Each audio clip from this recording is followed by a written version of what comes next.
بسم اللہ الرحمن الرحیم. ابھرتا پاکستان وتھ سائمہ کامران لے کر آئی ہے آج تو واقعی ایک عظیم مہمان، جس کی وجہ سے جو ہے اردو کو ایک نئی زندگی ملی، ایک نیا انداز ملا.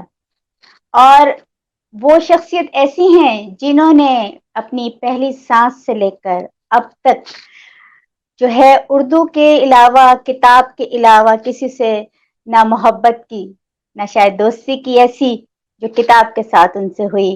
کسی نے ان سے پوچھا کہ آپ تو اپنے زمانے کے بہت خوبصورت انسان تھے اور یونیورسٹی میں پڑھتے تھے، تو کبھی عشق ہوا؟ تو انہوں نے کہا کبھی کتاب سے نظر ہی نہیں ہٹی کہ عشق ہوتا، مجھے کتاب سے عشق تھا. اور ان کے بارے میں مشہور ہے کہ انہوں نے کتابوں کو کتاب در کتاب اپنے مطالعہ نہیں کیا، بلکہ الماری در الماری اپنا مطالعہ انہوں نے شروع کیا کہ ایک الماری کمپلیٹ ہوتی تھی، پھر دوسری الماری کی اوپر سے لے کر نیچے تک وہ کتابیں پڑھا کرتے تھے. اب دیکھیں کہ اس زمانے میں ایسا نابغہ روزگار ہونا اور اس کا ہمارے انٹرویو میں شامل ہونا ہمارے لیے کتنا باعث سعادت ہے.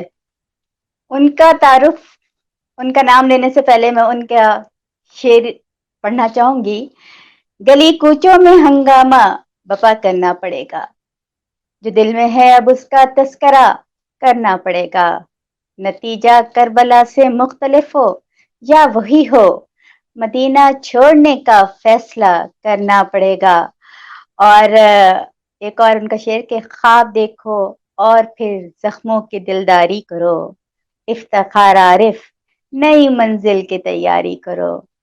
جی ہاں، آج ہمارے درمیان موجود ہیں افتخار عارف صاحب، جو 21 مارچ 1943 کو لکھنؤ میں پیدا ہوئے اور وہیں انہوں نے اپنی ساری تعلیم مکمل کی اور 1965 میں وہ لاہور آئے.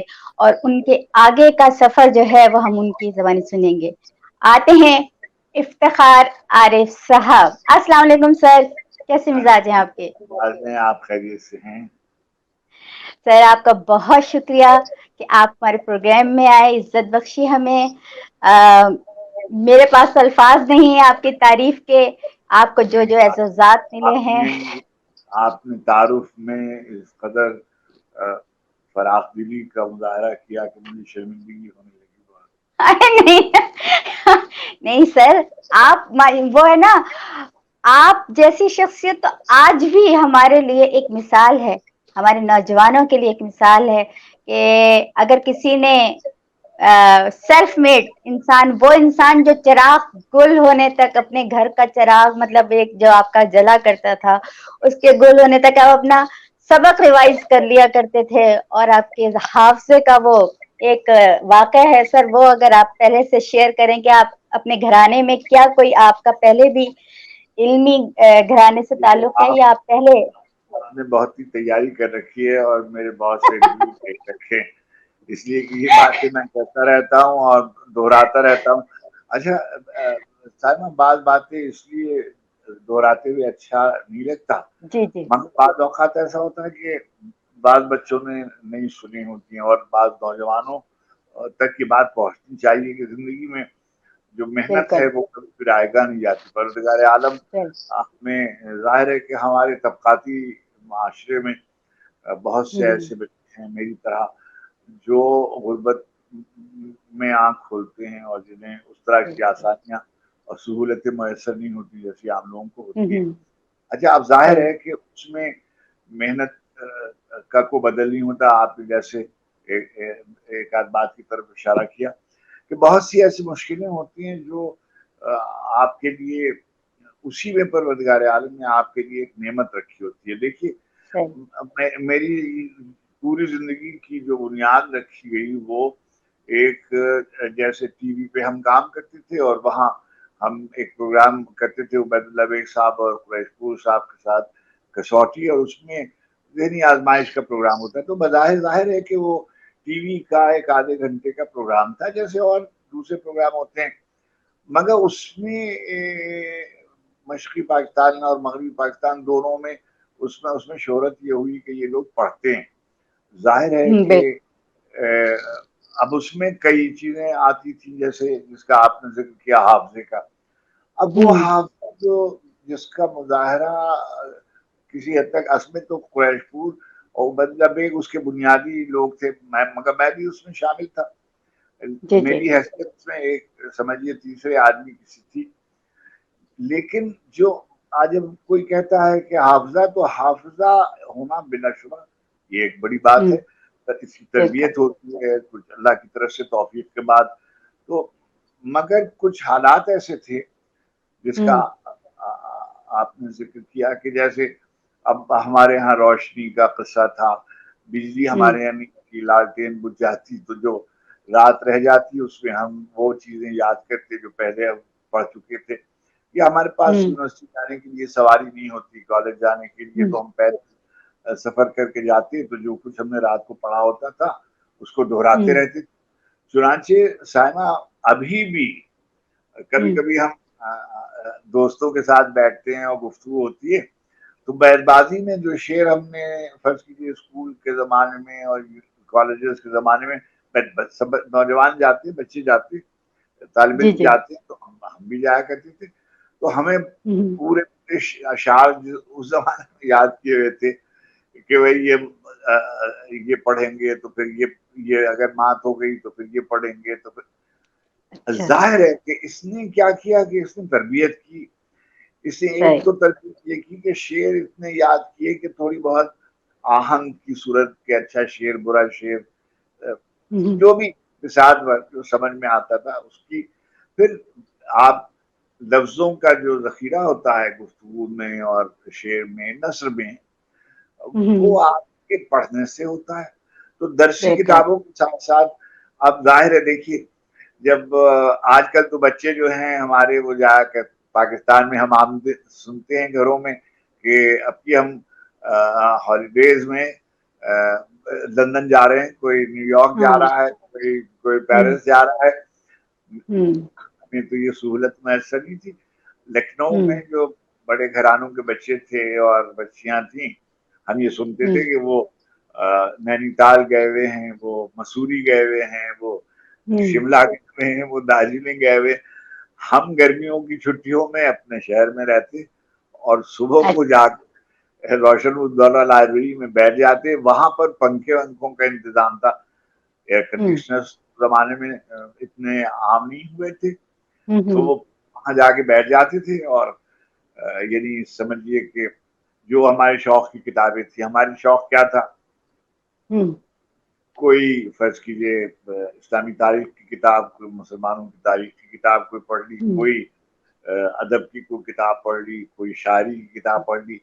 پاکستان بننے کے بعد ایک وہاں صورتحال پیدا ہوئی کہ جو پڑھے لکھے لوگ تھے وہ تو ہجرت کر کے یہاں آ گئے.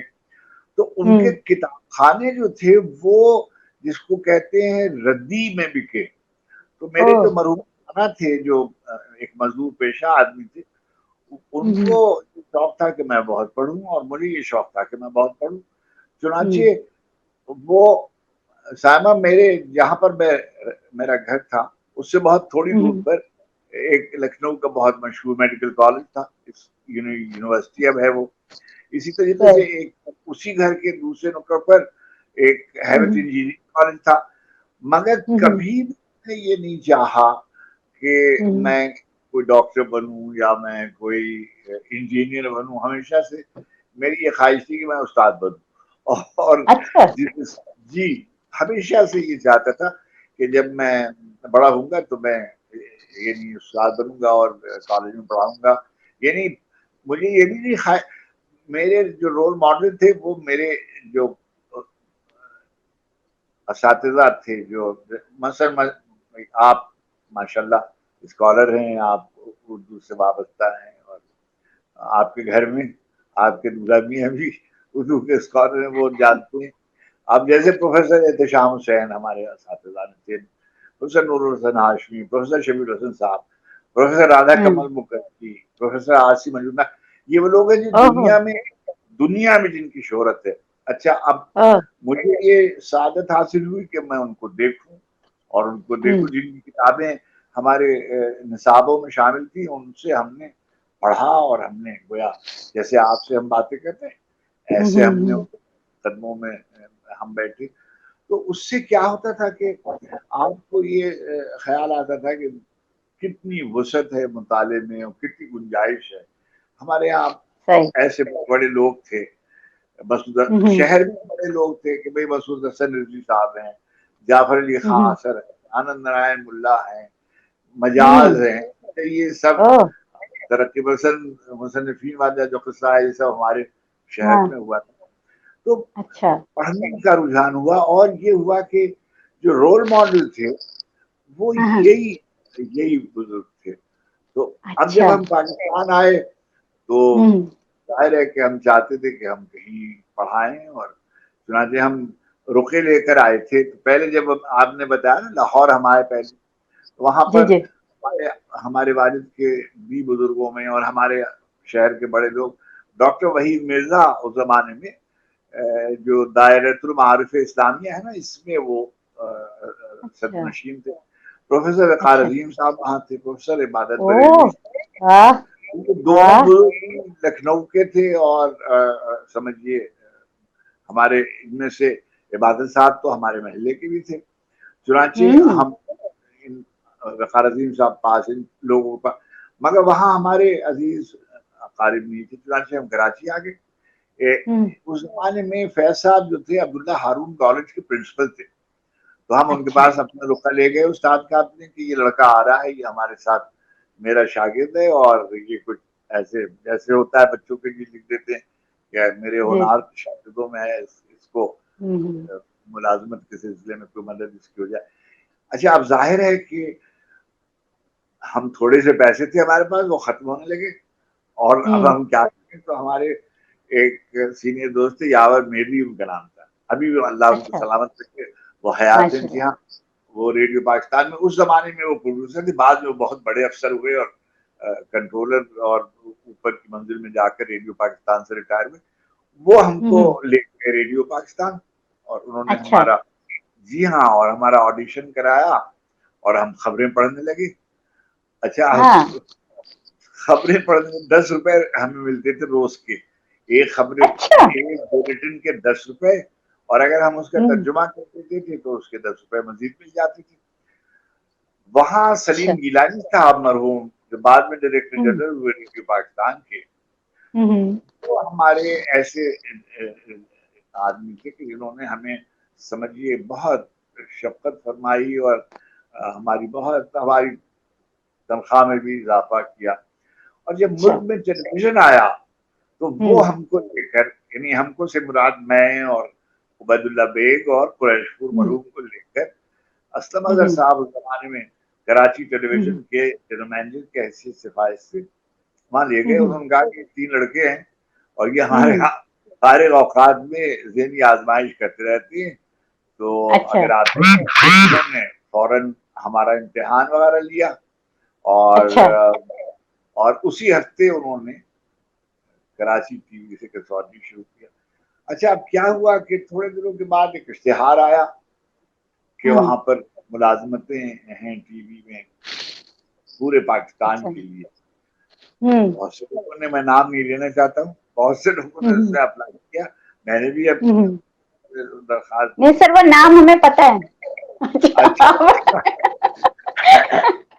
اب کیا ہوا کہ جب میں سائمہ اس میں جب میں کراچی کے لیے مجھے منتخب کیا گیا, اور لاہور کے لیے مختار صدیقی صاحب مرحوم مغفور ہمارے بہت بڑے, ہمارے یعنی میرے لیے جب کوئی کہتا تھا کہ آپ کیا, تو میں کہتا تھا کہ جیسے مختار صدیقی صاحب کا میں ذکر کرتا تھا, رضی ترمذی صاحب راولپنڈی اسلام آباد میں, اور بعد میں شہزاد احمد صاحب اس کے لیے, اور ایک سطح پہ سرما صاحبائی بعد میں وہاں ہوئے. تو میری گزارش ہے کہ کسوٹی کی وجہ سے ایک جو اللہ نے, دیکھیے اب دیکھیے میری عمر 75 برس سے تجاوز کر گئی. نہیں سر ایسے تو مت کریں, سر ایسے تو مت کریں, 55 سے زیادہ نہیں ہے. میں آپ سے بچوں کے لیے یہ بتانا چاہتا ہوں کہ اللہ سبحانہ تعالیٰ نے جیسے زندگی میں ایک روڈ میپ بنایا ہوا تھا, یہ میں اپنے آپ تو میں کہتا ہوں کہ میرا ایک روڈ میپ بنا ہوا تھا کہ جب میں آؤں گا مجھے سلیم گیلانی صاحب اسلم صاحب پاس لے جائیں گے. اب 1977 میں میں پی ٹی وی سے میں نے استعفیٰ دے دیا اور آغا حسن عابدی صاحب B C C I bank سے تعلق رکھتے تھے, اس کے مالک تھے, بنایا تھا انہوں نے. وہ مجھے لے گئے برطانیہ. جب میری ان سے پہلی ملاقات ہوئی تو انہوں نے مجھ سے کہا کہ افتخار صاحب یہ آپ نے لگا ہوا میلہ کا ہے چھوڑ دیا, یعنی اتنی بڑی نام وغیرہ عروج پہ تھوڑا. ہاں بالکل. تو میں نے ان سے ایک گزارش کی اور جس کی وجہ سے وہ شاید انہیں اللہ نے میری طرف متوجہ فرما دیا. میں نے ان سے کہا کہ میں نے کوئی کام اپنی دل کی مرضی کے بغیر نہیں کیا اور میرا دل کہتا ہے کہ اب میں یہ کام نہیں کروں گا. اس کے بہت سے پس منظر ہیں, اس کا بیان کرنا میں اس وجہ سے ضروری نہیں سمجھتا کہ لوگ اس کو غلط معنی بھی دے سکتے ہیں. مگر ایک بات میں کہوں کہ یہ میرا خیال ہے اور میرے جو بزرگ تھے سلیم احمد صاحب میرے لیے استاد کی مقصد تھے, انہوں نے مجھ سے ایک دفعہ ایک بات کہی کہ تم یہ طے کر لو کہ تم شو بزنس میں رہنا چاہتے ہو کہ کتاب کے ساتھ اپنی وابستگی کو زندہ رکھنا چاہتے ہو. تم کو یہ فیصلہ کرنا چاہیے کیا ادب میں زندہ رہنا چاہتے ہو, شاعری کرنا چاہتے ہو, یا تم شو بزنس میں کرتا رہنا چاہتے ہو. اچھا. اور جی ہاں, تو اس وقت میں نے یہ انتخاب کیا کہ نہیں, میں وہ سا کام میں. اچھا, مجھے ایک دفعہ ایک بزرگ تھے, آپ اسکالر ہیں, آپ جانتی ہیں کہ ایک صاحب تھے ممتاز حسن صاحب, اقبال کے حوالے سے بڑا ان کا ہے. تو میں ایک دفعہ وہ ممتاز صاحب کے قدم بوسی کے لیے گیا تو انہوں نے مجھ سے ایک بات کہی اور مجھ سے کہا کہ تم ٹی وی تمہیں نہیں کرنا چاہیے. اور پھر انہوں نے ایک بات کہی کہ جو تخلیقی لوگ ہیں ان کو ریڈیو, ٹیلی ویژن, صحافت اس سے دور رہنا چاہیے, اس لیے کہ جی اس کا سبب کیا ہے کہ یہ سب شعبے جو ہیں آپ کی تخلیقی صلاحیتوں کو استعمال کرتے ہیں اور اس کی بنیاد پر ترقی کرتے ہیں. آپ خود بھی بظاہر نمایاں ہوتے چلے جاتے ہیں, مگر یہ بہت دیر پا چیزیں نہیں ہوتی. چنانچہ آپ ایک التباس ہوتا ہے کہ آپ کسی تخلیقی سرگرمی میں مصروف ہیں, جبکہ وہ ایک فرض کیجیے تہذیبی سرگرمی ہوتی ہے, کوئی ایک کلچرل ایکٹیویٹی ہوتی ہے, وہ آپ کی کوئی تخلیقی لیاقت جو ہے اس کا ہے.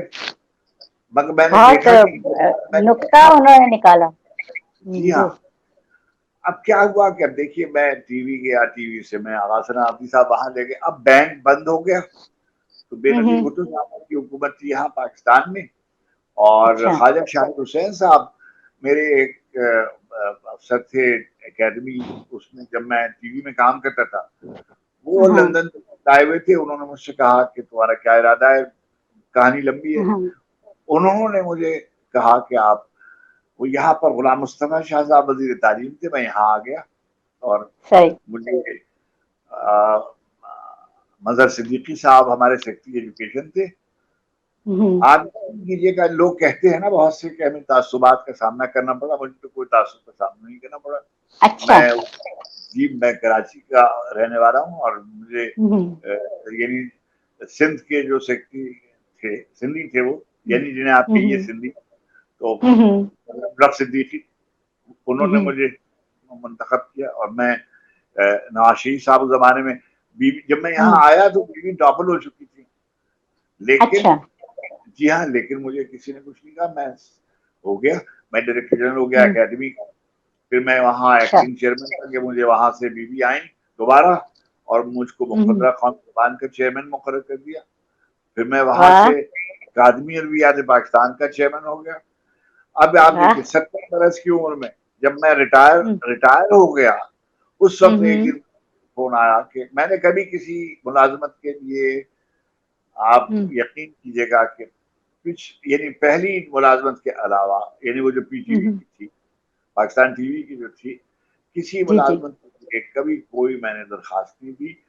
مجھے خود موقع فراہم کیا گیا کہ میں خدمت کر. دیکھیے میں نے لندن میں اردو مرکز قائم کیا. ہاں یہ سر سب سے پہلے تو یہ ہمیں بتائیے کہ یہ خیال کیسے آیا ہے آپ کو؟ میں جب آغا حسن عابدی صاحب مجھے لے گئے جی جی تو میں نے ان سے کہا کہ دیکھیے میری کچھ کمزوریاں ہیں. ایک کمزوری تو یہی ہے کہ میں فائنانس کے بارے میں کچھ بھی نہیں جانتا. مجھ کو پیسوں کا کوئی قصہ نہیں ہے، اور میں یہ اعداد و شمار سے مجھے کوئی دلچسپی نہیں ہے، مشینوں سے بھی کوئی بات نہیں. تو اور میں مغرب کو نہیں جانتا ہوں. میں تو بنیادی طور پر ایک چھوٹے شہر کا، ایک تہذیبی شہر کا آدمی ہوں. اور میں ایک خاص، انہوں نے مجھ کو بھیج دیا نیو یارک، اور نیو یارک میں مجھے کچھ دن کے لیے ایک میڈیا مینجمنٹ کورس کے لیے کولمبیا یونیورسٹی میں دفتر کی طرف سے مجھے یعنی پیسے دیے گئے، اور میں وہاں جا کر رہ گیا نیو یارک میں. وہاں سے میں واپس آیا تو انہوں نے مجھے الطاف گوہر صاحب مرحوم کے سپورٹ کر دیا، جو اس وقت سیکرٹری جنرل تھے تھرڈ ورلڈ فاؤنڈیشن کے. وہاں جب میں گیا تو وہاں سب کام انگریزی میں ہوتا تھا، اور میری انگریزی جرنلزم کی کوئی جسے کہتے ہیں بنیاد نہیں تھی. میں تو کبھی بھی نہ میں نے صحافت میں، انگریزی صحافت میں، نہ میں نے انگریزی ادب میں کوئی اس طرح کا اختصاص تھا.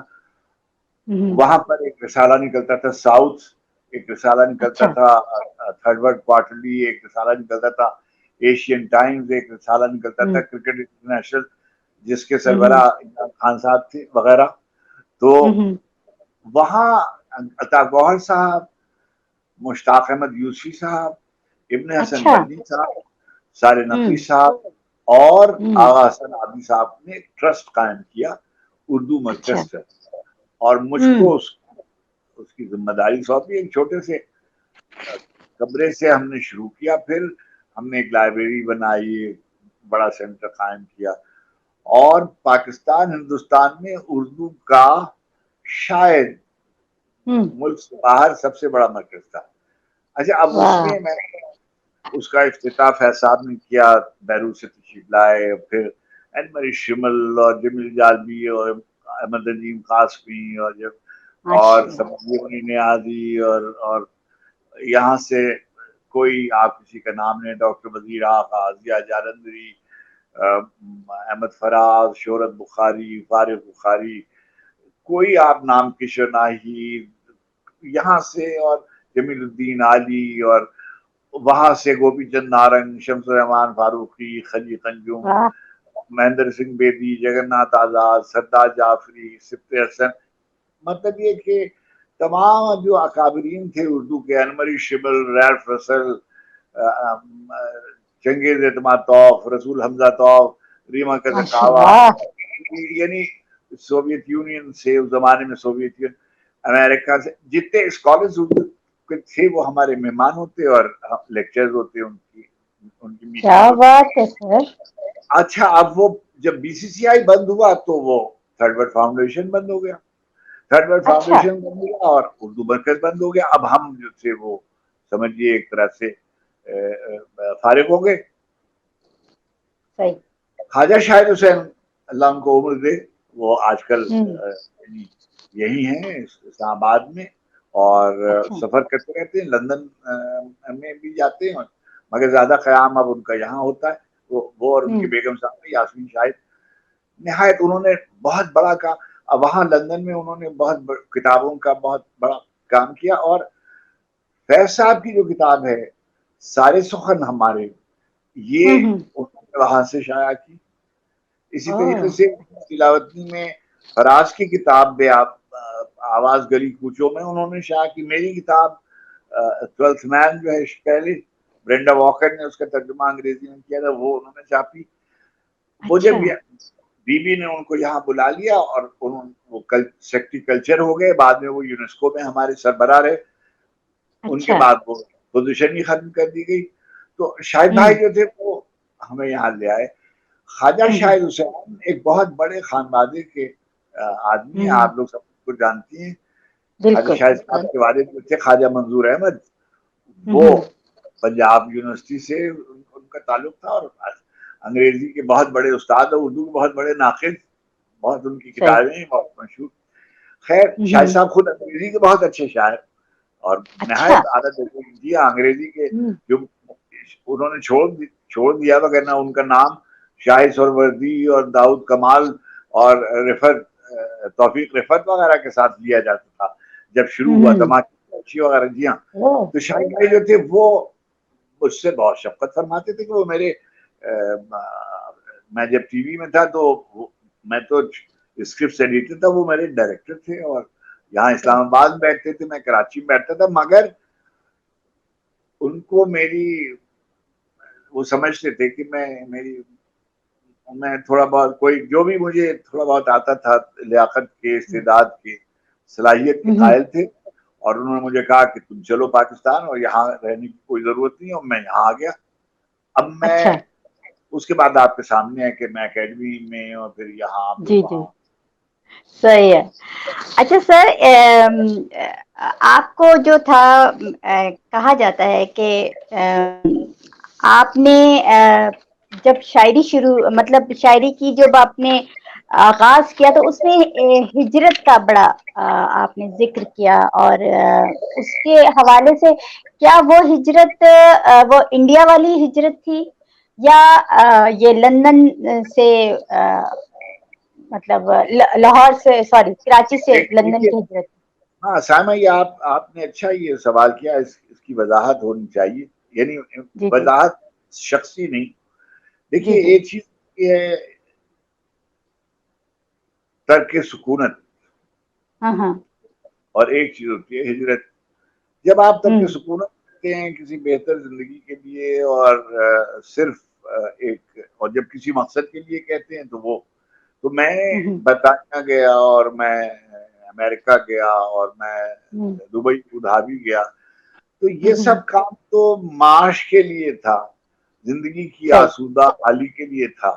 اور میں کہوں کہ جی میں نے لکھا بھی ہے کہ شکم کی آگ لیے پھر رہی ہے شہر پر شہر, سگے زمانہ میں ہم کیا, ہماری ہجرت کیا. تو یہ تو غلط فہمی نہیں ہونی چاہیے.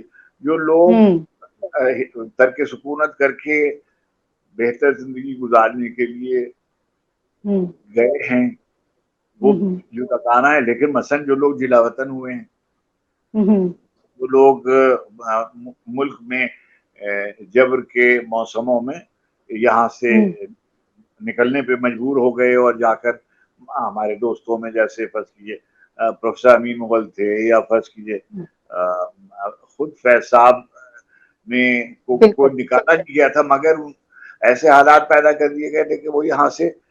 اب مثلا بہت لوگ جو ہیں باتیں کرتے ہیں, آپ یہ دیکھیے کہ ایک آدمی تنہا عمر کے اس مرحلے میں کبھی بیروت جہاں پر بمباری ہو رہی ہوتی, کبھی گھر تک پہ ایک رات تو ایسی بمباری ہوئی کہ ان کا ڈرائیور ہلاک ہوا, اور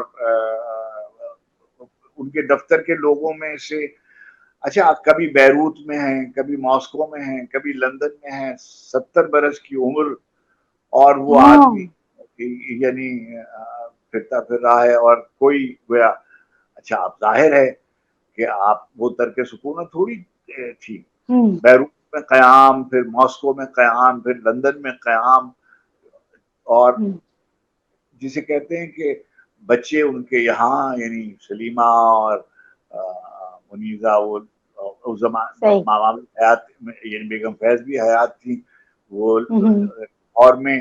اور ظاہر ہے کہ فیض صاحب کوئی یعنی ساری زندگی انہوں نے محنت کی, اور پاکستان ٹائمز کے زمانے میں بھی, اور جو بعض لوگوں کا یہ یعنی ایسے خیال ہوتا ہے کہ جو شاعر ہیں ان کو پاکستان ٹائمز میں فیض صاحب نے جو کام کیا وہ اگر آپ اس کا مطالعہ کریں تو آپ کو پتہ چلے گا کہ فیض صاحب کس قدر جم کر لکھنے والوں میں تھے, اور کتنے ایڈیٹوریلز ہیں پاکستان ٹائمز کے, جو اب تو ان کی تحریریں سامنے آ گئی ہیں, ایڈٹ ہو گئی ہیں بالکل اسی طریقے سے.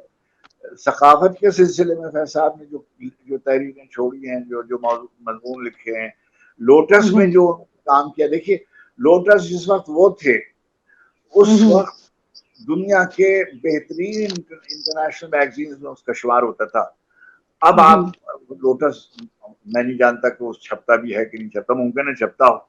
ان کے بعد ایک شاگرد تھے، اس کو انہوں نے ٹرین کیا، معین بسیسو، وہ کچھ دیر اس کے ایڈیٹر رہے، پھر ان کا انتقال ہو گیا. تو یعنی میرے کہنے کا مطلب یہ کہ پھر شہرت بخاری وہاں تھے، شاہد محمود ندیم جو اجوکا والی جو ہیں، انہوں نے یہ بھی، پروفیسر امین مغل ابھی تک وہاں ہیں، اور وہاں پر ہمراز احسن ہمارے دوستوں میں، ہمراز اور یہ سارے لڑکے جو تھے، یہ سب یہ لڑکے گئے تھے وہاں، مظہر اور اب یہ قیوم نظامی صاحب واپس آ گئے، بہت سے لوگ واپس آ گئے، لیکن بہت سے لوگ ابھی بھی وہاں. آفتاب گل ہمارا دوست جو کرکٹر، آفتاب جو، ان لوگوں نے بڑے مشکل کے دن، یعنی وہاں کوئی ناہید خان، یہ جو بے نظیر بھٹو صاحبہ کے ساتھ نظر آتی ہیں، ان لوگوں نے بہت، جلاوطنی کا جو زمانہ تھا وہ کوئی وہاں پکنک پہ تھوڑی گئے تھے. یعنی مجھے بعض اوقات یہ خیال آتا ہے کہ جب آپ لوگ لندن میں تھے، بھائی لندن میں کوئی عیش ہو رہے تھے، آپ 2 دن رہ کے تو دیکھیے. بالکل ایسے ہی ہے. سمجھیے کہ چھوٹے چھوٹے ان کو جو گھروں میں اور مشکل کی زندگی انہوں نے گزاری، مگر ثابت قدمی کے ساتھ ظاہر ہے کہ ان میں سے بہت سے لوگ جبری طور پہ وہاں بھیجے گئے تھے. لیکن اللہ کا بہت شکر ہے کہ سر آپ نے ماشاءاللہ، سر میں عرض کرنا چاہوں گی کہ آپ نے ماشاءاللہ بہت ترقی کی، اور ہر ایک کی نظر آپ پر تھی. اور آپ نے ایک جگہ فرمایا بھی ہے کہ ابو الخیر کشفی نے آپ کو ایک دعا دی تھی، اس کے بارے میں ذرا بتائیے کہ وہ کیا تھی. دیکھیے اصل میں ہم لوگوں کے یہاں یہ ہے کہ وہ لوگ جو فرض کیجئے بغاوت کے شعر لکھتے ہوتے ہیں، یا حکومت کے خلاف، جابروں کے خلاف، یا ماشاء اللہ کے خلاف، میں نے بھی لکھا ہو اور بھی لوگوں نے لکھا، اور بلکہ مجھ سے بہتر لکھا. مگر ایک بات یہ کہ میں نے کچھ، جس کو آپ لوگ یعنی عام طور پہ حمد سلام منقبت بھی میں نے لکھی، اور اس کو بعض لوگوں کے نزدیک یہ چیز جو ہے یہ محل نظر ہے. تو مجھے تو میں نے تو بعد میں دیکھی ایک تحریر، اس میں ابو الخیر کشفی صاحب نے یہ اللہ ان کی مغفرت کرے، انہوں نے کلمہ خیر سے نوازا اور شفقت فرمائی، اور یہ کہا کہ افتخار حاجی کے فرشتوں کو بھی یہ نہیں معلوم ہے کہ اس کی دعائیں کون سی منزل میں قبول ہوتی ہیں. اچھا ظاہر ہے کہ یہ بات میں بالکل جانتا ہوں، اور یہ میرا ایمان ہے کہ جو دعا ہے یہ انسان کے مقدرات پر اثر انداز ہوتی ہے، مشیت الہی پر اثر انداز ہوتی ہے. اللہ سبحانہ تعالیٰ کو معلوم ہوتا ہے کہ یہ مشکل ہوگی، اور یہ دعا کرے گا آدمی، اور میں اس کی دعا کو قبول کروں گا. اور اچھا، اب لوگ کہتے ہیں کہ آپ کا ایمان اور آپ کو یقین ہے اس بات پر. اچھا، میں کہتا ہوں کہ دیکھیے معجزے، یہ کرامتیں، میں کہتا ہوں مجھے ضرورت اس کی کسی باہر کی سند کی ضرورت نہیں. میں آپ کے سامنے بیٹھا ہوا ہوں، میں تصور نہیں کر سکتا تھا کہ میں نے زندگی کا سفر شروع کیا تھا، کون کون سی منزلوں سے گزروں گا. مجھے کیا معلوم تھا کہ میں فرنگی محل، جوہری محلے سے اٹھوں گا، اور ریوڑی آغا میر سے اٹھوں گا، اور پھر میں ناظم آباد سے زندگی شروع کروں گا، اور پھر میں کینسنگٹن میں رہوں گا، اور پھر میں اسلام آباد آ جاؤں گا، اور پھر میں دلی میں میرا دفتر ہوگا، اور میرے پاس گاڑیاں ہوں گی، اور پھر میں 1995 میں چیئرمین مقرر ہوا تھا، اور میں ابھی تک 2020 تک ایک خاص گریڈ میں تھا، شاید یعنی شاید ہی کوئی اور 22 گریڈ میں جس میں اچھا، اب یہ جو دن سائمہ ہیں، ایسا نہیں ہے کہ اس پہ لوگوں کو یعنی رشک بھی ہوتا ہوگا اور ممکن ہے بعضوں کو ناگوار بھی گزرتا ہو. اور بالکل سر، میں نے آپ کا ایک انٹرویو دیکھا. میں نے بہت محنت کی. اچھا جو کام میں نے کیا ہے اس کے لیے میں سب کے سامنے ہے. کوئی میں اس کے بارے میں کیا میں عرض کروں. جو اکیڈمی میں یا مقتدرہ میں یا ایشیو میں یا اردو مرکز میں جو بھی ٹی وی پر، اللہ کا بہت شکر ہے. اور میں دعا کرتا رہتا ہوں کہ اور اللہ نے بہت کرم فرمایا کہ اس نے مجھے اپنے شکر گزار بندوں میں رکھا. اتنی دیکھیے میں پاکستان کے کسی حصے میں چلا جاؤں، یعنی خیبر پختونخوا میں، بلوچستان میں نے مثلاً میں نے اکیڈمی میں رہ کر یہ جو پاکستانی زبانوں کا تصور ہے، لاہور میں میرے دوست اور پنجابی کے بہت اچھے شاعر اور بہت اچھے ادیب فخر زمان رہتے ہیں. اب میں بھی یہ کہہ رہا ہوں کہ ممکن ہے وہ یہ بات سن رہے ہوں. پاکستان کی جو دوسری زبانیں ہیں ان کے سلسلے میں ایک بہت ہی اور طرح کا ایک لفظ استعمال ہوتا تھا، علاقائی زبانیں. یہ ہم لوگوں نے فیصلہ کیا کہ ہم علاقائی زبانیں نہیں کہیں گے، اور ہم لوگوں نے یہ فیصلہ کیا کہ پاکستانی زبانیں، پاکستان کی بولی جانے والی تمام قوموں کی جو زبانیں ہیں وہ پاکستانی زبانیں ہیں. جیسے اردو قومی زبان ہے بلا شبہ، اردو کو سرکاری زبان ہونا چاہیے بلا شبہ، مگر جو پاکستانی مثلا بلوچی، سرائکی، پشتو، ہندکو، سندھی، یہ جو ہماری زبانیں ہیں ان پاکستانی زبانیں ہیں اور ان کا احترام کیا جانا چاہیے. اور احترام نہیں کیا جانا چاہیے، ان کے ساتھ رعایت نہیں کرنی چاہیے. ان زبانوں کے جو حق ہیں وہ ان کو دیے جانے چاہیے. چنانچہ اب مثلا یہ ہم نے کام کیا، یعنی میں نے خود میں یورپ سے آیا تھا. اب وہ میں نے دیکھا کہ وہاں پر یہ ہوتا ہے کہ سوویت لٹریچر میں تمام زبانوں کے جو ادیب ہیں، یعنی وہ کرغز ہوں، چاہے وہ تاجک ہوں، چاہے وہ آذر ہوں، چاہے وہ فرض کیجیے داغستانی ہوں، کہ سب رسول ہوں، بابا خنوف ہوں، کوئی چنگیز ہو، کوئی سب ایک جگہ سوویت یونین روسی زبان میں وہ چھپتے تھے. اب میں نے یہ کہا کہ میں پاکستان میں، اب وہ میں نے ایک رسالہ نکالا پاکستانی لٹریچر. اب وہ پہلی دفعہ کسی، میں برطانیہ میں جاتا، انڈیا آفس لائبریری جاتا تھا، اور وہاں پجن ہوز بنے ہوئے تھے اے سے لے کے زیڈ تک. تو ان پجن ہوز میں میگزینز رکھی ہوتی تھی. تو میں دیکھتا تھا کہ میرے پجن ہول میں، یعنی پی میں پیرو ہوتا تھا اور پناما ہوتا تھا، اور پاکستان کا کوئی میگزین اس میں نہیں ہوتا تھا. تو میں اردو کے میگزین لے جا کے وہاں رکھ دیتا تھا کہ بھائی چلو کچھ نہیں ہے کہ مثلا ہمارا وہاں میگزین ہے. اب جب میں یہاں آیا تو میں نے کہا کہ میں پاکستانی لٹریچر نکالوں گا.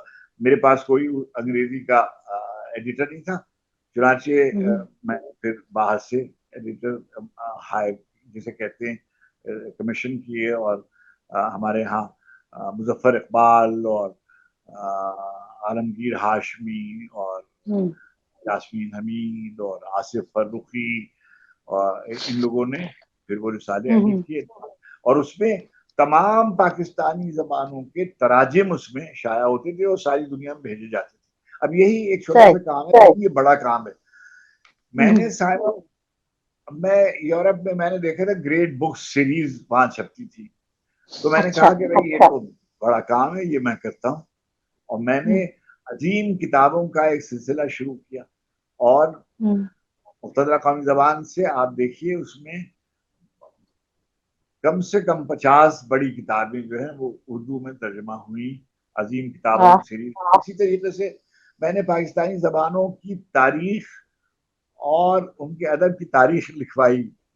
یعنی یہ جو اس لیے کہہ رہا ہوں کہ بہت سی اکیڈمیاں ملک میں قائم ہیں، لیکن میں نے خاص طور پہ پھر اسی طرح سے میں نے دیکھا کہ میں نے سیریز دیکھی تھی میکرز آف سوویت لٹریچر.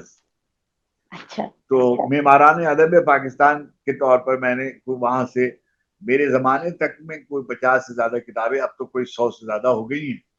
اور لیکن معماران ادب اور اس میں پاکستانی تمام زبانوں کے ادیبوں کا. میرے کہنے کا مطلب یہ کہ پاکستان میں کرنے کا بہت کام ہے, اور ہم لوگ بہت یعنی ہم لوگوں سے میری مراد یہ ہے کہ جو داد دینے میں بخل سے کام کرتے ہیں, یہ ہمارا وہ کیا ہے. اور یعنی کوئی اچھا کام کہیں ہو رہا ہو, یعنی یہ تھوڑا ہے کہ کام, یہ کام بھی ہونا چاہیے تھا, یہ کام بھی ہونا چاہیے تھا, یہ کام بھی ہونا چاہیے تھا, جو ہو گیا اس کی قدر نہیں ہے, جو نہیں ہوا اعتراف بھی کیا جانا چاہیے. اب جیسے اردو ڈکشنری بورڈ ہے, اس نے ایک کام کیا. اب اردو ڈکشنری بورڈ جو ہے 52 جلدوں میں انہوں نے اردو کی ایک ڈکشنری تیار کی, بڑا کام کیا. یہ 22 جلدوں میں ہے, 52-53 سال اس میں لگے. لیکن اب ایک ایسی ڈکشنری ہے جو تاریخی اعتبار سے آپ کے پاس موجود ہے. بہت سی اور ڈکشنریاں ہیں ہمارے یہاں. مقتدہ قومی زبان میں مثلا چینی زبان کی ڈکشنری چھاپی, مثلا قرآن کی ڈکشنری چھاپی, مثلا فرانسیسی زبان کی ڈکشنری چھاپی, مثلا روسی زبان کی ڈکشنری چھاپی. 700 کتابیں ہیں جو مقتدرہ قومی زبان میں چھاپی. وحید قریشی صاحب نے بڑا کام کیا ہے. ایسا نہیں ہے کہ وحید قریشی صاحب نے اپنے زمانے میں بہت کام کیا, جمیل جالبی صاحب نے اپنے زمانے میں بہت کام کیا, فتح محمد ملک صاحب نے اپنے زمانے میں بہت, میں نے بھی تھوڑا بہت کام کیا, لیکن مقتدرہ قومی زبان نے بہت کام کیا. اسی طرح اردو سائنس بورڈ ہے, اشفاق احمد صاحب نے بہت کام کیا اس میں. اور سچی بات یہ ہے کہ اردو پہلے جو اردو سائنس بورڈ تھا وہ ترقی اردو بورڈ کہلاتا تھا. بعد میں اس کی صورت بدلی اور اشفاق بھائی اس کے بنائے گئے صدر نشین. جو خدمات ان کی ہیں اس سے کون انکار کر سکتا ہے. اور ناصر عباس میت وہاں عقیل عباس جعفری نے بہت اچھا کام کیا.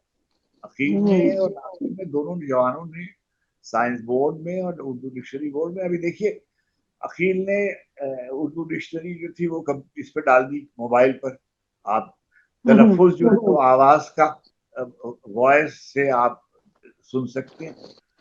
بظاہر یہ ایک آسان سا کام ہے مگر اس میں بڑا وقت لگتا ہے. تو مطلب میرے کہنے کا مطلب کہ ہمارے اداروں میں بہت سی خدمات. ابھی دیکھیے اکیڈمی آف لیٹرز میں جو فیض کا جو آڈیٹوریم ہے, یہ میں نے پرپوز کیا تھا, اور مجھے یہ فخر ہے کہ میں نے براہ راست اس زمانے میں وزیر اعظم تھے شوکت عزیز صاحب, وہ مجھ پہ بہت شفقت فرماتے تھے, اور میں نے ان سے گزارش کی, اور انہوں نے جس کو آپ کہتے ہیں کہ ایک دفعہ بھی مجھ سے اس موضوع پہ گفتگو نہیں کی. اور جیسے میں نے ان سے کہا اور انہوں نے مجھ سے کہا کہ آپ یہ وعدہ کریں کہ اس کا نام فیض صاحب کے نام پر رکھیں گے. میں نے کہا کہ جی بالکل. انہوں نے اسی وقت اس کی منظوری دے دی, اور جس زمانے میں میں اس کا چیئرمین تھا میں نے اس بہت بلڈنگ اس کی بن گئی تھی. خیر پھر مجھے جب وہاں سے دوسری جگہ مقتدرہ بھیجا گیا تو پھر وہ رک گئی. اور جیسے ہوتا ہے ہمارے یہاں کے جو آپ کا کام ہو رہا ہو تو جو دوسرا آتا ہے وہ اس کو اس دلچسپی سے نہیں کرتا, اس لیے کہ اس کا خیال ہی ہوتا ہے. بلکہ وہاں سے جو بعض یعنی میں نام ان کا کیا لوں, تختیاں, بعض لوگوں کی تختیاں وہاں لگی ہوئی تھی, انہوں نے تختیاں اکھڑوا دی. ایسے ہوتے. اچھا یہ اکھڑوانے والے وہ لوگ ہوتے ہیں جو خود کو کام نہیں کرتے, بالکل ایسے ہی مگر تختیاں اکھاڑنے میں اور نئی تختی لگانے میں ان کا یقین ہوتا ہے. اصل بات یہ ہے کہ یہ جو کام ہے سارے کا سارا یہ تو ایک طرف ہے ساما, مگر میرا اصل کام جو ہے وہ میں نے تو یہ میرا کوئی, میں اس کو دنیاوی کام نہیں سمجھتا. آپ نے شروع میں ایک بات کہی تھی, غالب نے ایک جگہ لکھا ہوا ہے کہ جو آدمی کا شوق ہو اگر وہی اس کا ہو جائے تو اس سے بڑی نعمت عادت تو ہے. تو ساری زندگی میں نے عیش کیے, اس لیے کہ کے طور پہ پاکستان ٹی وی میں, اردو مرکز میں, اکیڈمی میں, مقتدرہ میں, فرہنگے وہ میں, سب جگہ واسطہ رابطہ تہذیب ادب فنون اسی سے رہا. اور آج ریٹائرمنٹ کے بعد ہم گھر میں بیٹھے ہوئے ہیں تو بس اس کمرے میں جاتے ہیں تو کوئی اور کتاب ہوتی ہے, ادھر اسٹڈی میں جاتے ہیں, کسی اس میز پہ کچھ رکھا ہوا ہوتا ہے, کسی میز پہ کچھ رکھا ہوا ہوتا ہے. سر میں آپ کا دیکھ رہی تھی صدارتی ایوارڈ. ظاہر ہے کہ اتنا پڑھنے کو روز اپنی جہالت کا احساس ہوتا رہتا ہے. ایک کتاب پڑھتے ہو کہتے ہیں یہ بات ہمیں اتنے دن ہو گئے, ہمیں یہ بات نہیں معلوم تھی, ہمیں یہ بات بھی نہیں معلوم تھی, ہمیں یہ بات بھی نہیں معلوم تھی. یعنی ساری عمر پڑھتے رہے, لکھتے رہے, مگر روزانہ کوئی نئی بات جو ہے وہ. اچھا, پھر ایک اور مجھے تو اس بات پہ فخر ہے کہ میرے گھر میں بہت لوگ آتے ہیں اور نوجوان بہت آتے ہیں, طالب علم آتے ہیں, کوئی ایم اے کر رہا ہے, کوئی ایم فل کر رہا ہے, کوئی شعر نیا لکھا ہے, کسی نے افسانہ نیا لکھا ہے, کسی نے غزل نئی کہی ہے, وہ اس قابل سمجھتے ہیں کہ وہ مجھے. ابھی دیکھیے سانا, میں ایران جا رہا تھا, میں نے 11,000 کتابیں جو تھی اپنی لائبریری کی وہ مقتدرہ کو انہوں نے میرا گوشہ بنا کے رکھا. ظاہر ہے کہ کتابیں اللہ کی طرف سے بڑی نعمت تھی. اچھا, اب ظاہر ہے کہ وہاں پر بہت کم لوگ جانتے ہیں کہ مقتدرہ قومی زبان کی جو کتابوں کی کا ذخیرہ ہے وہ بہت ہی اچھا ذخیرہ ہے. مجھ سے بیشتر اعجاز راہی صاحب کا ذخیرہ وہاں تھا, انہوں نے اپنی کتاب, بشیر سیفی صاحب مرحوم, ان کا ذخیرہ, ان کے خاندان والوں نے وہاں ان کی کتابیں دی. تو میری گزارش یہ ہے کہ میں نے بھی اپنی کتابیں دی. اب یہ میرا جو موجودہ ذخیرہ ہے وہ پھر بہت بہت بڑھ گیا. اس میں خاص طور پر جو فارسی کی کتابیں ہیں اور اساتذہ کے دواوین ہیں, اس میں بعض بہت نادر نسخے بھی ہیں. اور پاکستان کی شاعری کی تو کم و بیش ساری کتابیں ہوں گی, اقبالیات کے حوالے سے, فیض کے حوالے سے. ایسی کتابیں کہ مجھ کو باہر رجوع کرنے کی ضرورت نہیں ہوتی, لیکن مجھے کوئی شرم نہیں ہے یہ کہتے ہوئے کہ میں اپنے چھوٹوں سے بھی پوچھتا رہتا ہوں. میں دیکھیے جب میری کتابیں وغیرہ, یعنی آخری کتاب بھی جب آئی تھی, اس کے خواجہ صاحب حیات تھے, میں نے کبھی بھی یہ اپنے آپ کو سمجھیے قطعیت کے ساتھ دیکھا. میرے ٹیم پر حقی صاحب نے ہر صفحہ دیکھا ہوا تھا. شان الحق حقی, میں نے ان سے کہا تھا اپنے پبلشر سے کہ حقی صاحب جب تک ہر صفحے میں دستخط کر دے وہ آپ شائع نہیں کیجیے گا. اسی طرح سے جو آخری کتاب تھی وہ مشرق خواجہ صاحب نے ایک ایک صفحہ اس کا دیکھا ہوا تھا. اچھا, ہم غلطیاں کرتے ہیں, ہم ٹھوکریں کھاتے ہیں, ہم بہر کی ٹھوکر کھاتے ہیں, ہم روس کی ٹھوکر کھاتے ہیں, ہمیں آتا نہیں ہے اور ہم لکھ دیتے ہیں. بس وہ کوئی بزرگوں میں کوئی اس کی تصحیح کر دیتا ہے, ہم اس کو مان لیتے ہیں, اور کوئی نوجوان ہماری بات ہمیں کہہ دے کہ یہ بات دیکھیے, یہ بات ایسے ہو سکتی, اگر وہ صحیح سر آپ نے کتنی بڑی بات کی ہے, کتنی بڑی بات کی ہے. اچھا سر, ہم آپ کی وہ ایک غزل ہے ماشاءاللہ بہت ہی خوبصورت, دیار نور میں تیرا شبوں کا ساتھی ہو, کوئی تو ہو جو میری وحشتوں کا ساتھی ہو. اور اس پہ بانو قدسیہ صاحبہ نے کہا تھا کہ افتخار صاحب کی یہ غزل کئی اساتذہ کے دیوانوں پر, وہ سوری دیوان جو ہوتے ہیں ان پر غالب ہے. تو سر ویسے تو آپ کو عشق ہوا نہیں, لیکن پھر بھی بتائیے کہ اس کے پیچھے کیا آپ کی ایک کوئی کہانی تو ہوگی سر.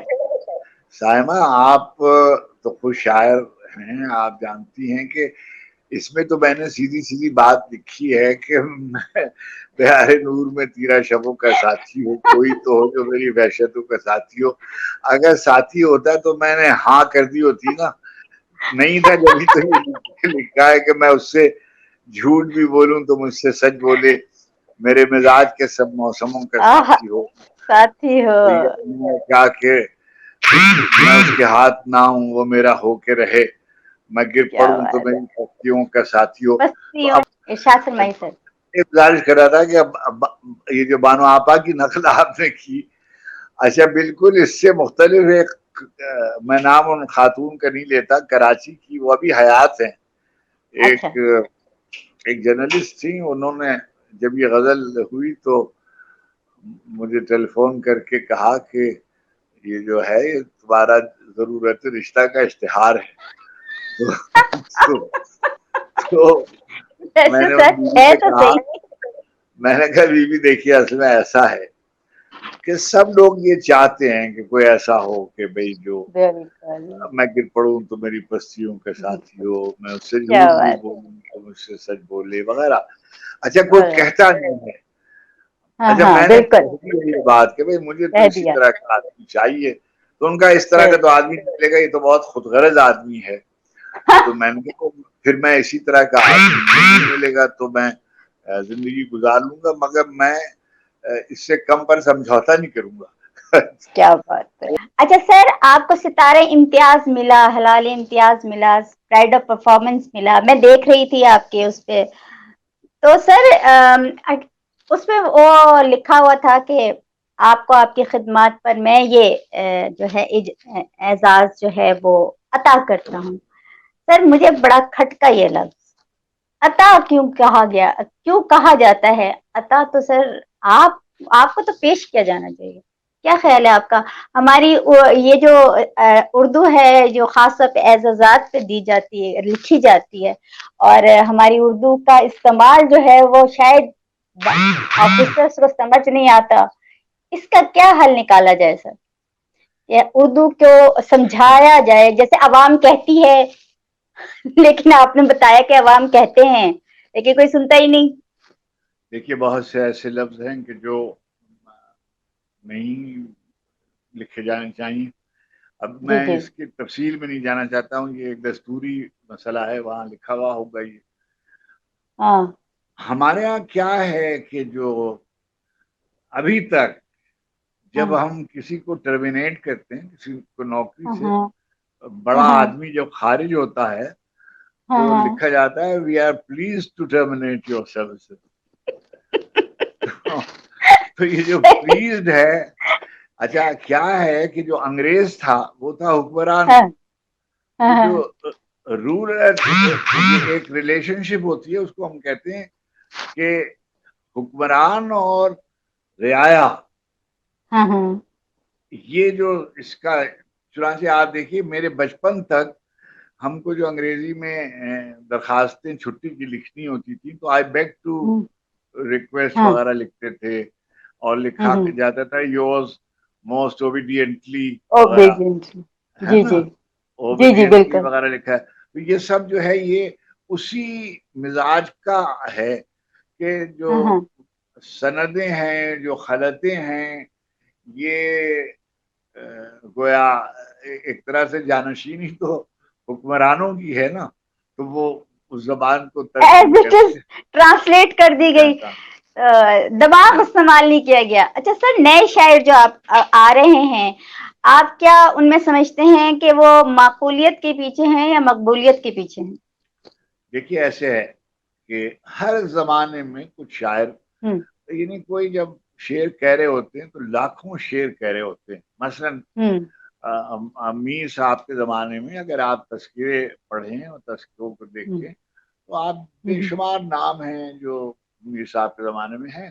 لیکن اگر میر ہوں صاحب نمایاں ہوئے یا ہوں سودا نمایاں ہوئے تو ان تمام ہوں ہزاروں لاکھوں شاعروں میں جو پورے بر ہوں صغیر میں شعر کہہ رہے ہوں تھے، اور جو آدمی ہوں شعر کہہ رہا ہوتا ہے اس کا خیال یہ ہوتا ہے کہ وہ سب سے بہتر شعر کہہ رہا ہے، لیکن صحیح. ایسا نہیں ہوتا. اچھا اس ہوں کے ہوں بعد فرض کیجیے غالب کا زمانہ ہے. ہوں غالب کے زمانے میں بے شمار شاعر ہیں، اس میں ہوں اچھے شاعر بھی ہیں، اس میں مثلا ناسخ بھی ہیں، اس میں نذیر اکبر آبادی بھی ہیں، اس میں ہوں مومن بھی ہیں، اور بھی شیفتہ بھی ہیں. لیکن ہوں غالب اس میں بالکل اسی طرح بہت ہوں بے شمار شاعر ہیں اقبال کے زمانے میں پورے بر صغیر میں. ہوں مگر ہوں اقبال تو عظیم شعرا جو ہیں وہ روز نہیں پیدا ہوتے، صحیح. یہ کبھی کبھی پیدا ہوتے ہیں. تو یہ جو ہوں تین عظیم شاعر ہمارے ہیں ان کے بارے میں ہوں کوئی جیسے فارسی ہے اس میں مثلا فردوسی ہیں یا حافظ ہیں یا سعدی ہیں یا رومی ہیں خیام ہیں، یہ 5 بڑے شاعر ہیں، ان کے مقابلے کا شاعر اس کے بعد نہیں پیدا ہوا. ظاہر شعر تو کہے جاتے رہے.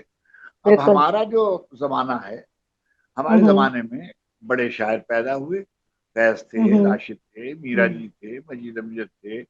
یعنی یہ تو سمجھیے ان کو انگریزی میں ایک لفظ استعمال ہوتا ہے میجر پوئٹس، یعنی جن کے بغیر آپ اپنی تاریخ کے سمجھنے میں گویا ٹھوکر کھا سکتے ہیں. ان 5 شاعروں کو 4 شاعروں کو ضرور سمجھنا چاہیے. اچھا تو اب کیا ہے کہ اب بڑے شاعروں کا، عظیم شاعروں کا زمانہ گزر گیا. شاید بعض نقاد یہ کہتے ہیں اب یہ ہے کہ جو سچائی ہے، پہلے صدیاں جو تھی وہ شاعروں سے پہچانی جاتی تھی کہ بھئی شیکسپیئر کی صدی، ملٹن کی صدی، ہومر کی صدی، ٹھیک ہے، دانتے کی، گویٹے کی صدی، اقبال کی صدی، میر کی صدی. اب ایسا نہیں ہے. اب ایسا ہے کہ بہت سے شاعر مل کر ایک مجموعی آواز بناتے ہیں.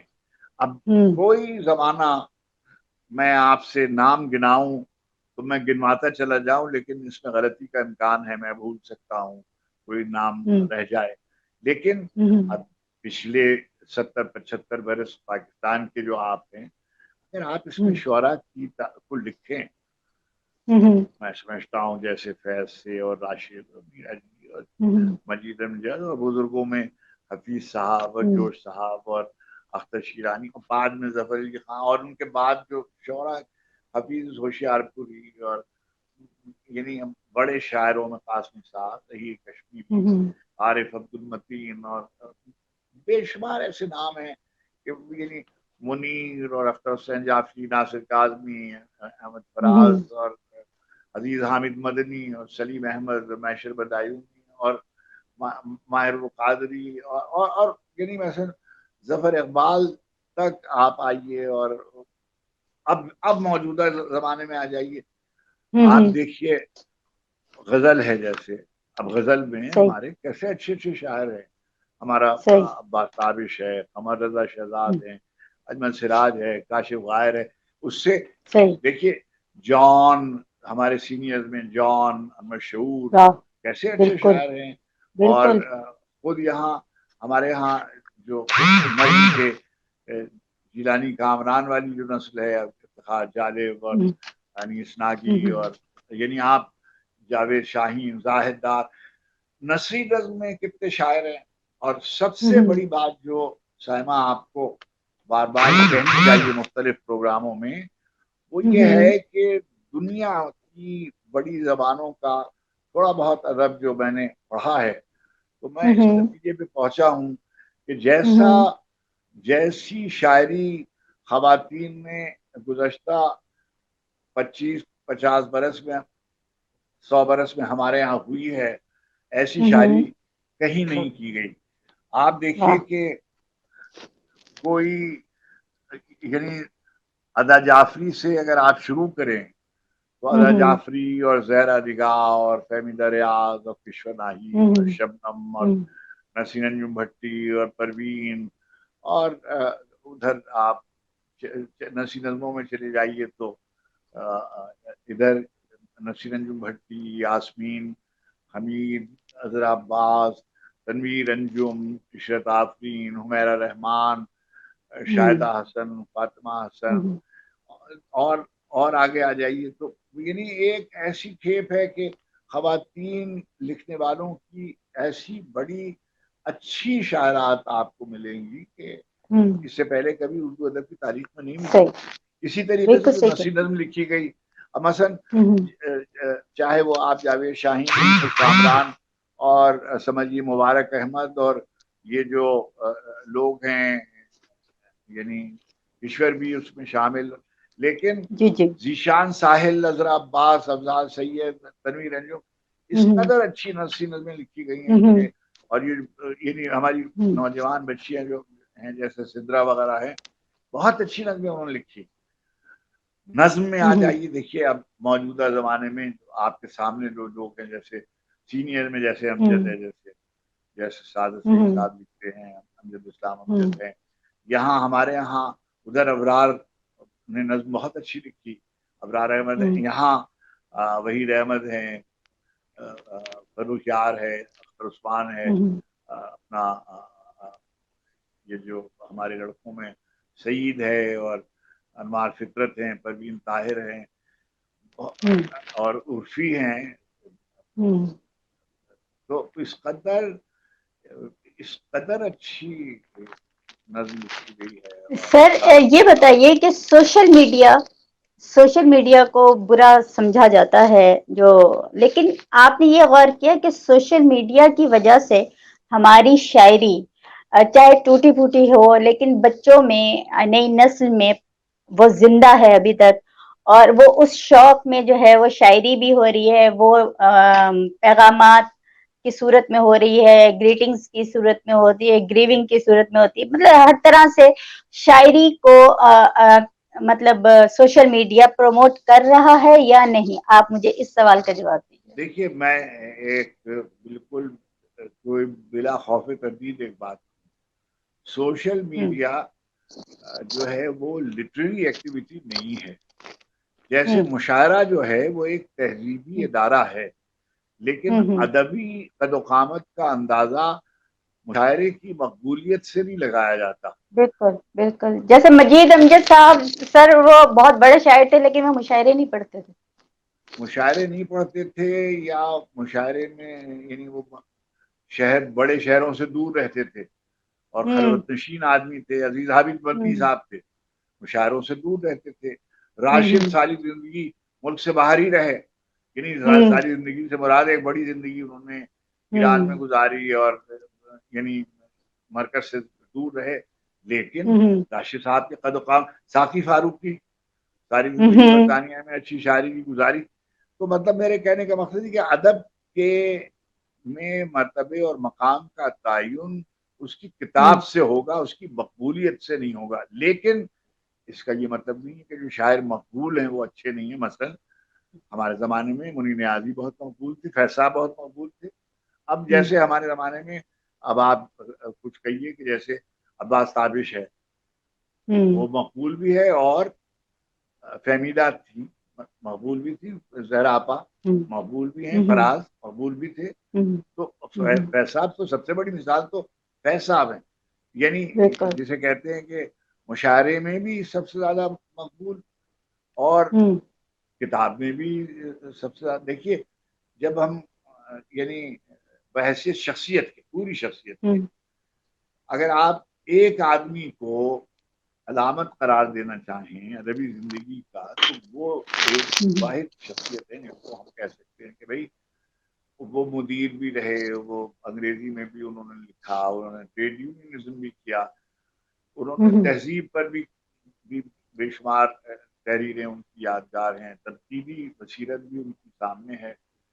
بحیثیت ایک ادبی شخصیت کے وہ ہمارے سب سے نمائندہ آدمی تھے.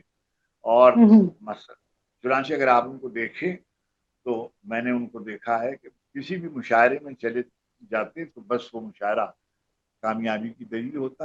اچھا آخر میں وہ پڑھتے تھے, وہ کوئی یعنی آخر عمر میں کوئی ان کی مثلا, مگر آپ دیکھیے کبھی انہوں نے بیاض دیکھ کے نہیں پڑھا. یعنی ہم نے آخری دنوں میں بھی دیکھا کہ وہ آئے اور کسی نے فرمائش کی کہ فیض صاحب موضوع سخن, انہوں نے موضوع سخن سنا دی. کسی نے کہا کہ سر وادی سینا, انہوں نے سر وادی سینا سنا دی. کسی نے کہا کہ وہ مطلب یہ کہ وہ کتاب دیکھ کر نہیں پڑھتے تھے. بالکل. کیا بات ہے. تو سر آپ بھی ہمیں سنا دیں وہ 12واں کھلاڑی, پھر ہم آپ کو آپ کی زحمت تمام کرتے ہیں. میں یعنی یہ میری سمجھیے کہ پہلی نظم ہے جو شاید, اور میری زندگی کے آخری حصے تک یہ صادق بھی آئی شاید, اور اس کی شہرت بھی بہت ہوئی. اور سر بہت ہی زبردست, کمال ہے. 12واں کھلاڑی میں آپ خوشگوار موسم میں انگنت تماشائی اپنی اپنی ٹیموں کو داد دینے آتے ہیں. خوشگوار موسم میں انگنت تماشائی اپنی اپنی تماشائی دلوں کو داد دینے آتے ہیں، اپنے دیتے اپنے ہیں. پیاروں کا حوصلہ بڑھاتے ہیں. میں الگ تھلگ سب سے 12ویں کھلاڑی کو ہوٹ کرتا رہتا ہوں. ہوٹ کرتا رہتا. واہ. میں الگ تھلگ سب سے 12ویں کھلاڑی کو ہوٹ کرتا رہتا ہوں. 12واں کھلاڑی بھی کیا عجب کھلاڑی ہے. کھیل ہوتا رہتا ہے، شور مچتا رہتا ہے، داد پڑتی رہتی ہے، اور وہ الگ سب سے انتظار کرتا ہے ایک ایسے لمحے کا، ایک ایسی ساتھ کا جس میں سانحہ ہو جائے، جس میں حادثہ ہو جائے. اور وہ الگ سب سے انتظار کرتا ہے ایک ایسے لمحے کا، ایک ایسی ساتھ کا جس میں سانحہ ہو جائے، جس میں حادثہ ہو جائے. پھر وہ کھیلنے نکلے تالیوں کے جھرمٹ میں، ایک جملہ خوشکن، ایک نعرہ تحسین اس کے نام پر ہو جائے، سب کھلاڑیوں کے ساتھ وہ بھی معتبر ہو جائے. پر یہ کمی ہوتا ہے. پھر بھی لوگ کہتے ہیں کھیل سے کھلاڑی کا عمر بھر کا رشتہ ہے. رشتہ ہے. عمر بھر کا یہ رشتہ چھوٹ بھی تو سکتا ہے. آخری وصل کے ساتھ ڈوب جانے والا دل ٹوٹ بھی تو سکتا ہے. تم بھی حرارت 12ویں کھلاڑی کو انتظار کرتے ہو ایک ایسے لمحے کا، ایک ایسی ساتھ کا جس میں سانحہ ہو جائے، جس میں حادثہ ہو جائے. تم بھی افتخارات، تم بھی ڈوب جاؤ گے، تم بھی ٹوٹ جاؤ گے. سر آپ کا لکھنوی لہجہ کمال ہے سر، کمال ہے. میں تو کہتی ہوں کہ آپ لکھنؤ اپنا ساتھ پاکستان میں لے آئے ہیں. اور وہ جو میں نے 2 منٹ لوں گی آپ کے، کہ میں نے لندن کا آپ کا کوئی انٹرویو تھا، اس میں فیضان عارف صاحب سے نے کوئی تلخ سا سوال کیا، اور آپ نے اتنے لکھنوی انداز میں ان سے وہ بات جواب دیا کہ کمال تھا. کہ وہ جو کہا تھا کہ احمد فراز صاحب کے بارے میں شاید کوئی بات ہو رہی تھی، تو لیکن وہ آپ نے اپنے مخالفین کو اپنے جو تھا وہ ایسے پیارے انداز سے سمجھاتے ہیں کہ شاید دشمن بھی شرمندہ ہو جاتا ہو کہ آپ کا لہجہ، آپ کی محبت، آپ کا خلوص. دیکھیے ایک چھوٹی سی بات آپ سے. جی جی. ایک دفعہ میں بہت آزردہ تھا، اور فیض صاحب نے مجھ سے بہت ہی تربیت جیسے ہوتی ہے نا، بچوں کی تربیت کرتے ہیں جو اپنے جونیئرز، انہوں نے ایک بات کہی جو کہ جب بھی آپ کی کوئی اصل میں جو مخالفت ہوتی ہے وہ اس بات کی سائمہ نہیں ہوتی جو آپ میں ہنر ہوتا ہے. وہ کہتے ہیں کہ وہ جو شیروانی پہنے ہوئے تھے اس میں ایک داغ لگا ہوا تھا، اور وہ یہ نہیں کہہ رہا ہوتا کہ غزل خراب تھی، وہ یہ نہیں کہہ رہا ہوتا کہ مقتدہ میں انہوں نے یہ کیا یا اکادمی میں نہ، وہ کوئی اور بات کر رہا ہوتا ہے. اچھا، تو اس پہ فیض صاحب یہ کہا کرتے تھے کہ جب کوئی بات ہو ایک اچھی سی غزل کہہ دو، ایک اچھی سی نظم کہہ لو، ہے نا. ہمارا کام ہے شعر کہنا. ہم نے شعر اچھے کہے برے کہے، مگر اللہ سبحانہ تعالیٰ کا اس قدر مجھ پہ کرم رہا کہ چھوٹا میں تھوڑا سا کام کیا، بہت زیادہ بھی نہیں، تھوڑا سا کام کیا، لیکن اللہ نے اس کو بہت مقبولیت دی میرے لیے. میری زندگی میں میری کتابوں کے بہت سے ایڈیشن چھپتے ہیں. آپ نے رحمت مثلاً کی، ظاہر ہے کہ آپ نے مجھ سے کوئی رشتہ داری، میں نے آپ کو زندگی میں شاید قریب سے ایک آدھ دفعہ کامران کے ساتھ دیکھا ہو، لیکن آپ ہمارے سامنے بیٹھی انٹرویو کر رہی ہیں تو کسی سبب سے کر رہی ہیں نا، لوگوں کو دکھانا چاہ رہی ہیں. آپ نے اپنے کسی عزیز کو تو نہیں بلا لیا، اپنے کسی ذاتی دوست کو تو نہیں بلا. تو یہ جو پذیرائی ہوتی ہے، مگر آدمی کو مقبولیت پر نہیں بہت ناز کرنا چاہیے.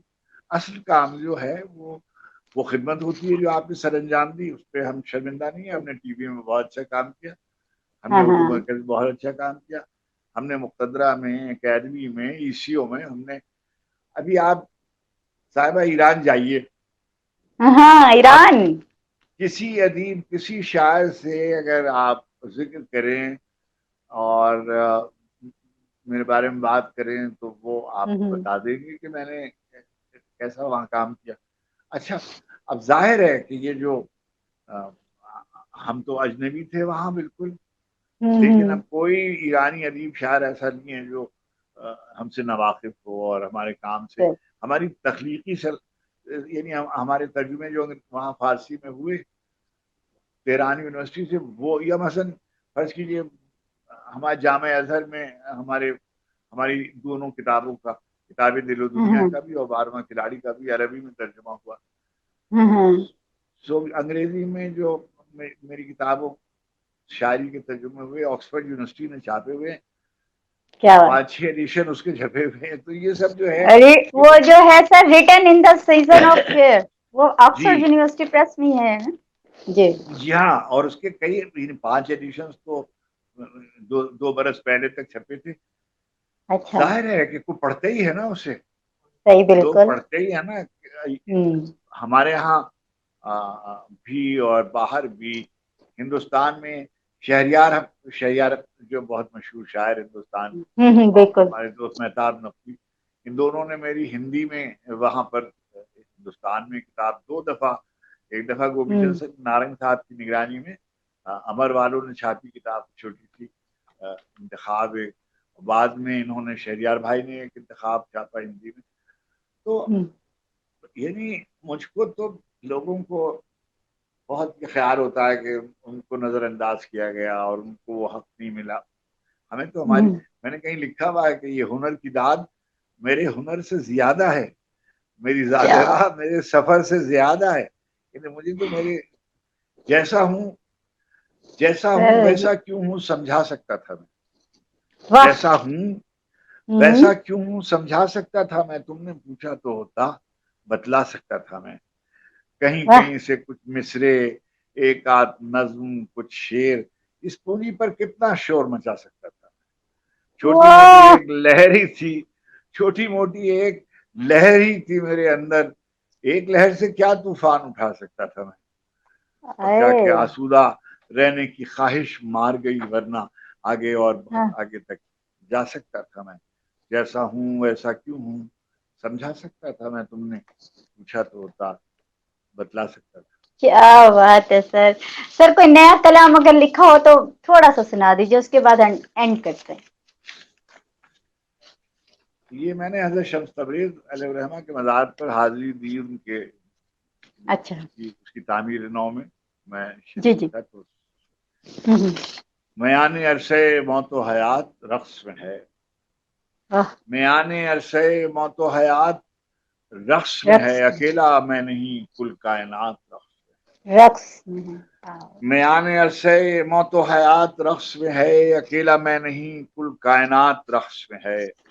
اتاق کنگرے عرش کے چراغ کی لو, اتاق کنگرے عرش کے چراغ کی لو, کسی گلی کے فقیروں کے ساتھ رقص میں. کسے مجال کے جنبش کرے رضا کے بغیر, کسے مجال کہ جنبش کرے رضا کے بغیر, جو رقص میں ہے اجازت کے ساتھ, جو رقص میں ہے اجازت کے ساتھ رقص میں ہے. ہر ایک ذرہ, ہر ایک پارے زمین و زمان, ہر ایک ذرہ, ہر ایک پارے زمین و زمان, کسی کے حکم سے دن ہو کہ رات رقص میں. کیا بات. میں یہ وہ قومیاں ہو کہ بغداد ہو کہ سیون ہو, وہ قونیاں ہو کہ بغداد ہو کہ سیون ہو, زمین اپنے ستاروں کے ساتھ رقص کر. میں اپنے شمس کی آمد کا منتظر تھا, سو اب میرے وجود میں رومی کی ذات رقص میں ہے, اکیلا میں نہیں, اکیلا میں نہیں کل کائنات رقص میں ہے. مجال کس کی کہ جنبش کرے رضا کے بغیر, جو رقص میں ہے اجازت کے ساتھ رقص میں. کیا بات ہے, بہت شکریہ سر, آپ نے ہمیں اتنا ٹائم دیا. آپ کی اتنی مصروفیات تھیں, آپ کی صحت بھی کچھ مزمحل تھی, لیکن آپ نے میرا مان رکھا, میرے پروگرام کا مان رکھا. بہت شکریہ سر, بہت خوشی ہوئی بہت سر. اور میں اس وعدے کے ساتھ کہ ایک دفعہ آپ کو ابھی نہیں جب ذرا آپ اور زیادہ مطلب ٹھیک ٹھاک اپنے اس میں ہوں گے تو سر ایک اور ملاقات تو بنتی ہے. ابھی بہت کچھ پوچھنا ہے سر آپ سے, کیونکہ آپ تو علم کا خزانہ ہے. نہیں آپ جب اچھا چاہیں سر, گی میں حاضر ہو جاؤں, جب آپ کہیں بہت گی میں شکریہ سر, عزت بہت بتائیے, شکریہ بہت سر, مہربانی, بہت نواز, بہت شکریہ. اللہ حافظ.